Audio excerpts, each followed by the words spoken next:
Hello and welcome back to the Beth Effect. I'm your host, Beth Clifford. Today we're going to be talking about something that I personally have struggled with for probably more than I'm aware, years, but it's come to my attention in the last 6 months. And so I'm excited to kind of get into it on eliminating distractions and keeping focus on one task at a time. So we're going to kind of break down some of the best strategies to eliminate distractions and then some great ways to kind of focus the mind. Before we get into this podcast, I just want to give a shout out and a thank you to Elevation, my sponsors, Elevation Health, that help me just be living my optimal life, top of my game. I just got my last blood work panel back, and with a couple of adjustments, I feel like I'm just able to stay high energy and able to balance, motherhood, wife, friend, entrepreneur, employee, all the things. So thank you, Elevation Health. I have to be honest. If you're watching this on YouTube, you'll be able to see from the state of me. If you follow me on Instagram, you'll see from these reels. I actually recorded this podcast a couple nights ago. And it was very heavily on, here's these tips and tricks and strategies. And I am going to cover that today. But I listened back and I just felt like it wasn't very authentic to me because I wasn't as honest with the struggles that I've had with it or the frustrations that I've had in disciplining myself to stay focused. And so, I vowed when I started this podcast that I would stay really authentic. So here I am, fresh out the shower, nothing but lip gloss on, just here to kind of give it to you straight and have kind of an authentic conversation about it, even though sadly no one can talk back to me. But I would really love to hear your take on this and your feedback and ideas as we kind of go through this. But the idea came to me like a couple months ago. I was driving my kids in the car. We were going to the gym, it's a frequent drive that I make. And I had finished right before we left for the gym. I had been working on an email that was still playing in my mind. It was, I was dealing with stress on my job and I was thinking about this email as I'm in the car. And the kids are chatting in the background and they're telling me about their day. And I'm doing the right ums and ahs at the right time. And we've also got music on low and I'm getting alerts on my phone. And although I don't drive and text or anything, but I do keep getting distracted from my screen that says text from this person, text from this person. And I'm thinking, okay, what's this person texting me about? What should I have sent that email? Oh, it's a perfect time to say and ah to my kids. And I pull up to the gym and I sat there and I thought, I couldn't tell you one thing about that car ride. Like that was extremely dangerous, number one, but like I was on autopilot. It was a route that I have driven my house to the gym so many times that it was so autopilot. My brain was in 7,000 different places at once. And it just all the distractions and the lack of focus in that moment. I couldn't tell you one thing about the text message that I received. I couldn't even tell you what email it was. I couldn't tell you one thing my children were telling me. I couldn't even tell you about the drive. It was that my brain was going a million miles an hour on nothing, essentially. And it just was this wake-up call of like, why am I on autopilot? And I'm on autopilot because I'm so distracted that it's actually hindering my ability to focus. And it's interesting because I used to really pride myself on being a multitasker. And I thought, look at me, I can do so many things at once. Like, aren't I cool? Aren't I special? And it's actually created an environment for me and a habit for me where I'm not a multitasker. I'm just extremely overstimulated at all times. And that is not a badge of honor anymore. And I don't think that that's something that I should be proud of, that I can do 7 things at once, because I can't actually tell you how focused I am on those 7 things at once and someone suffering at all times while I'm doing it. So I decided to really sit down and focus on how can I eliminate distractions and train my brain to get more focused, because I don't want to live my life on autopilot.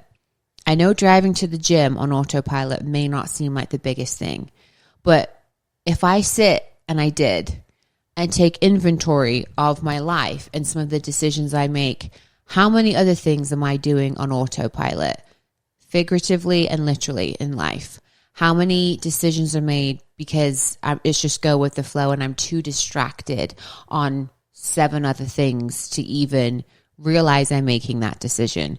So I'm going to kind of break it down a little bit just from my research and the things that I've uncovered, but I'm just going to share some really honest feedback on what's worked for me. And I would love to hear back some things that you feel has worked for you. So here we go. First step, let's just identify the root cause to distractions. And that's, of course, the first step to eliminating them is to figuring out what is a distraction. I think we have both external and internal distractions, external being our environment. So obviously we're looking at, physical environment, mess, phone notifications, interruptions, background noise, too many tabs open, literally, and then internal distractions. So that's overthinking, anxiety, lack of motivation, and then too many tabs open in the brain. So the first step to eliminating distractions is not rocket science. It seems like a no-brainer, but I can tell you this was actually the hardest step for me to implement. And that is just creating a distraction-free environment. So first and foremost, a clean environment is a great first step to a clean mind. So taking the extra time, whatever the task is that you're working on, whatever your environment is, just taking the time to tidy up. A tidy environment is a tidy mind. It's a clear mind, but it also helps eliminate visual distractions when you're not constantly looking at mess. So declutter your workspace or your home environment for mental clarity. The next thing is noise. I'm so sensory sensitive. I don't know. It's a self-diagnosis. I love to do that. But I'm really sensitive to noises, like really loud noises, a lot of noises all the time. Like when the TV's going and the kids are talking to me and someone's talking on the phone, or like how annoying is it when people speak on speaker on their phone in public? Like all of those noises really, well, one, it jumps up my tits. I think it's super annoying. But two, it is so distracting to me that my brain like short circuits. So if you are trying to focus on a task and eliminate a distraction in an environment where there is a lot of noise, obviously shock horror, but noise counseling headphones are a good first step, or background music. Limit phone use and block unnecessary notifications. So when it comes to tactics here, I will tell you, cleaning up my environment was not a problem for me. I'm OCD clean freak. So I'm like allergic to clutter. So that one was not hard for me. But noise canceling headphones actually freaks me out because the complete silence is a bit much. So I am more of a instrumental or classical music girl to listen to. The phone and blocking unnecessary notifications. Here's what has worked for me here. I turned off every single social media platform that I have. I turned off all notifications from the app. So I don't know what's going on until I go into the app. And that's great because then it's not dinging me all day long. The other thing that I did is I have learned that if I'm on a conference call or a call in general, I will eliminate the other distractions I have. So for example, if I'm on Teams, heaven help me because I freaking hate Teams, but if I'm on a team conference call, I actually click out of my email tab on my laptop or computer because all those email notifications coming through distract me because I'm a child and we now know that I suffer from this. I will, when I'm recording a podcast, I now will leave my phone in the other room. I have actually eliminated completely my corporate email from my phone so that when I'm working, I'm focused, but when I'm not in working hours, people can text and call me from work, but they don't have, I'm not looking at my emails. If the ship's on fire, someone will text or call me and I can go check those emails. So I'm working on this. I'm not perfect at this, but I really felt guilty when I would get on the phone with someone, particularly one of my sales consultants that I'm supposed to be mentoring and leading, and then a text would come through and I'd be listening to them, but I'd be reading a text or I'd be looking at an email or I was distracted. I would feel really guilty because I was half listening. When I'm with my kids driving, I actually will oftentimes now, this is really hard to do, but I will silence everything on my phone but the music, because even like the alerts on the screen of who's texting me, it distracts me so quickly from a conversation with my kids. And then also obviously distracted driving is not safe. Those are just some things that I've started doing. And then also and I'll talk about this in a second, but blocking out time as far as focus. If I'm having to focus on a task, I will now play some classical music because it helps me just stay focused. And if I am on focus time, all the other distractions go away. I have to be really honest here to say I am not perfect at this. And I need to keep working on this. But because I'm aware and trying to work on this, I'm actually appalled, absolutely appalled at how awful I was on this. And I feel really, really, really bad for probably conversations I should have been 100% present for and was not. So I'm sorry for all of those people right now. The next thing for creating a distraction-free environment is, you know what, just simply setting, not boundaries, but setting expectations. Like if you're on conference calls all day and someone needs to reach you or you have a team, just let them know. If you are going to be working on a task all day and you aren't able to like get back to everyone, just letting them know. I personally have read receipt on my text. I love that. I know people hate that, but I love it because I oftentimes now, if I'm like in and out of meetings all day, I'm not even looking at my phone in meetings. So if someone texts me and I haven't texted them back, they can see that I haven't read it. And it's my way of kind of like setting that expectation of like, hey, I haven't texted you back because I haven't read it yet. So please don't be offended. Sometimes it takes me a little bit longer, but you know, I've had to do this with like my family text, like, hey, I'm awful at texting you back because the text is on mute, because if it was on loud, I wouldn't be able to get through anything all day long. So just setting boundaries and expectations. And really what it comes down to here, and this was like a really hard pill for me to swallow, but every time you say yes to something, so like you answer a text in that moment when you're talking to a friend, every time you say yes to something, you're saying no to something else. So when a friend is stood talking to me and I go and look at that text and respond to it while my friend is still talking to me, I'm saying yes to the person on my cell phone and no to that friend to their face. Anytime, if I have a client call me and I pick up the phone and then meanwhile, while I'm on the phone, I'm answering corporate emails back and forth, I'm actually saying no to that client and yes to those emails in that moment.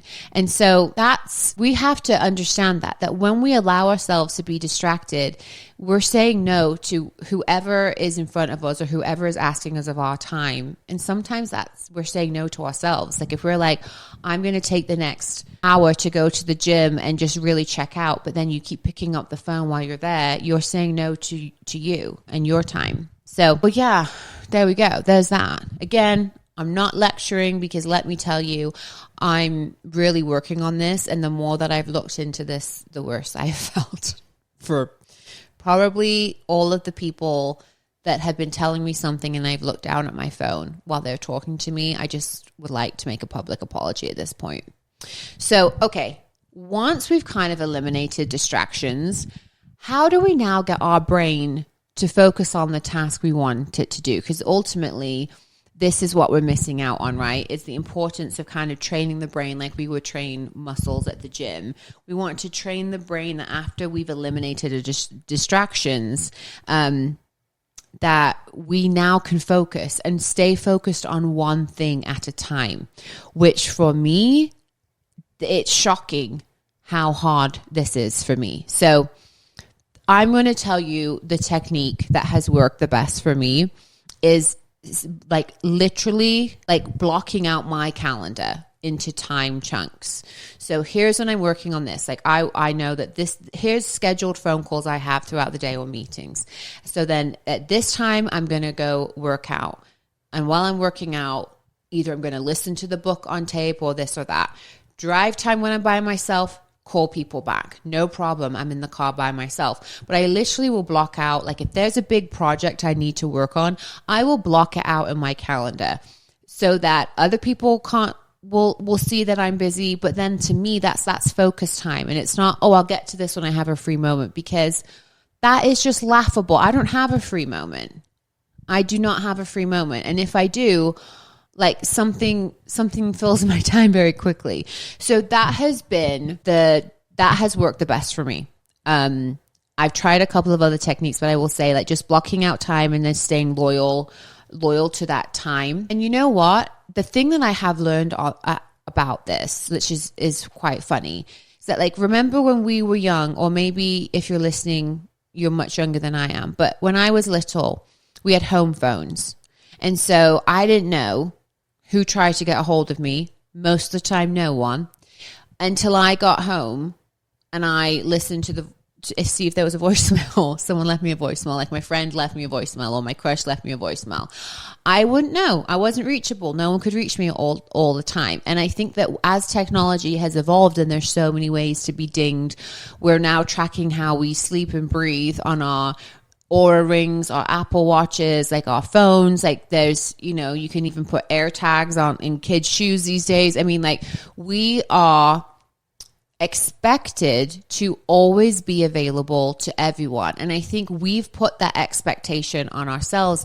And although there are amazing benefits to that, and I'm not saying there's anything wrong with that, I think for me personally, that has been being available to everyone at all times, or being able to look something up. Or if I have a thought in the middle of dinner about, what about this for work? I have the ability to like pull out my phone and look at it, or text someone at all times. And I think that has contributed to how quickly I get distracted and unfocused in the moment, instead of just writing down a note, like writing it down and getting to it later, like, we used to do. So yeah, here I am, I'm getting distracted even within a podcast by myself in a room. How amazing. Okay, let me just share a couple of other techniques. Oh, that's what I was saying. Don't be available to everyone all the time. You don't need to be. It's not normal to be. Because when you're available to everyone, you're important to no one. Okay, the other thing that has worked for people, I haven't tried these. Well, I have, and they didn't work as well for me, but they could work for you, is creating a list and work your way down the list. So you start the list with like the most important all the way down, and you work that list and you stick to that list. So prioritizing and staying focused on each task until it is completed. Another thing that in my research is breath work. And I love this one. There are breath work techniques where you can do fast breaths in like a 30-second loop for high energy, which is great if you're getting in, like you need the high energy to focus, if it's lack of energy before you do a task. And then the other thing is breath work to slow down if it's anxiety that you're feeling, or nervous about something and you need to kind of like slow your heart rate down and calm down. Then doing a quick 10 or 5 or 10 minute meditation is great. And then another great option that this might work for you, not for me, was to take scheduled breaks. So to focus on one task and then take, focus on the task for an hour, you take a 5-minute break. For me, sadly, because again, I'm a child, those breaks just distracted me more. So those didn't work for me, but I'm just sharing those ideas for you. And again, I would love to hear if you have any great tips or tricks to how to maintain focus. I would love to hear them.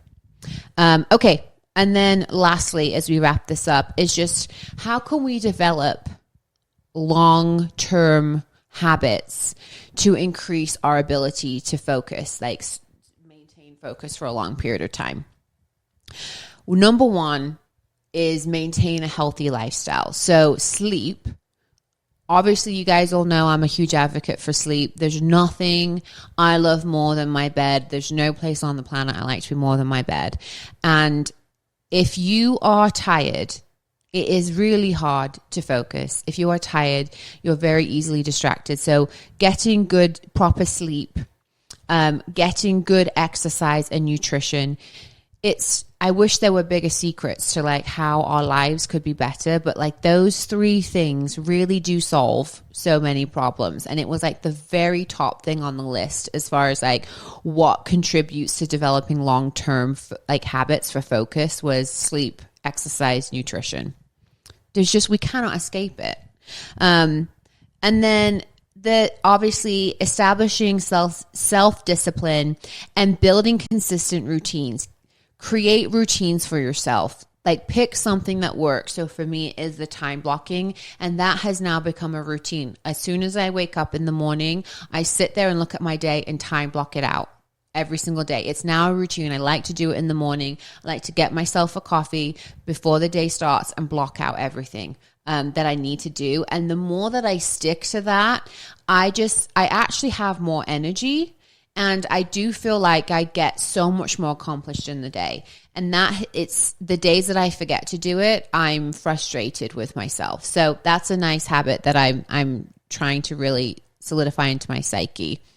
And then a couple other things is just create an environment that supports sustained focus, make your space, design it in a way that just helps support you maintaining your focus, and give yourself permission to be loyal to yourself, because you function better when you are focused and not distracted.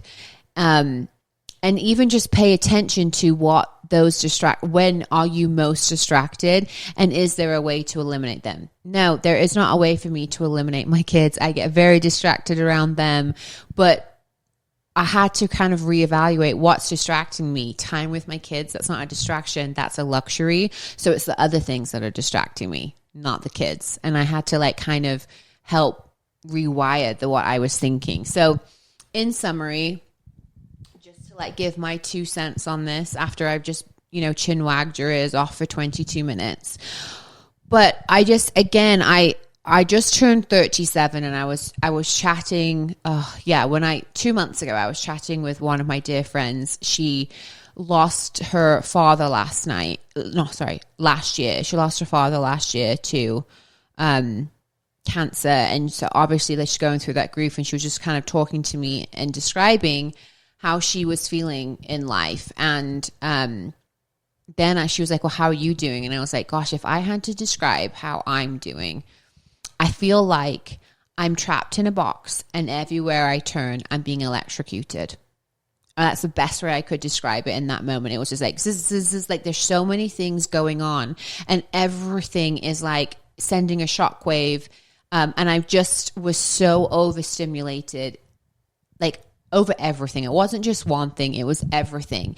Even the good things. It wasn't all bad things. I just felt so overstimulated, and I just turning 37 and looking at my life and thinking, there's so many things to celebrate, and there's so many good things, but I have also allowed so many distractions and bad habits to be formed, priding myself on the fact that I could multitask. And when I really started to like realize that I'm overstimulated, I needed to work my way back, get to a place where I feel calm, focused, more energized.